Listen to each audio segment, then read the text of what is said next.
மக்களிடையே வாசிப்பு கலாச்சாரத்தை வளர்ப்பதற்கான முயற்சிகள் பலனளித்துள்ளதாக தெரிவிக்கப்பட்டுள்ளது. வாசிப்பு சுயவிவர ஆய்வு மலேசியர்கள் மத்தியில் வாசிப்பு விகிதத்தில் குறிப்பிடத்தக்க உயர்வை பதிவு செய்துள்ளதாக தேசிய ஒற்றுமைத்துறை அமைச்சர் ஆரோன் அகோ டகாங் கூறியதாக பெர்னாமா தெரிவித்துள்ளது.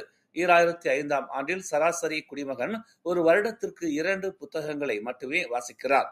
10 ஆண்டுகளுக்கு பிறகு இந்த எண்ணிக்கை 15 புத்தகங்களாக உயர்ந்துள்ளது என்றும் 2023 ஆண்டில் அது மீண்டும் ஆண்டுக்கு 24 புத்தகங்களாக அதிகரித்துள்ளது என்றும் அவர் சுட்டிக்காட்டினார்.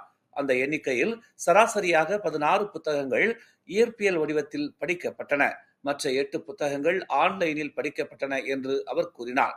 அண்மைய ஆய்வு மலேசியர்களில் 88.6 விழுக்காட்டினர் இப்போது செயலில் வாசகர்களாக உள்ளனர் என்பதை காட்டுகிறது என்று ஆரோன் கூறினார்.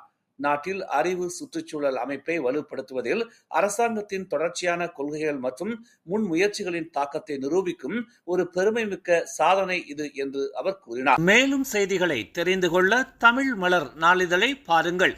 உடனுக்குடன் செய்திகளை தெரிந்து கொள்ள தமிழ் மலர் இணையதளம், தமிழ் மலர் செயலி மற்றும் மலர் டிவி யூடியூப் சேனலை வலம் வாருங்கள். எங்களோடு இணைந்திருக்க மலர் டிவியை பதிவு செய்து கொள்ளுங்கள். உறவுகள் மகிழ்ந்திட விருப்பம் மற்றும் பகிர்வு சேவையை சொடுக்கிடுங்கள்.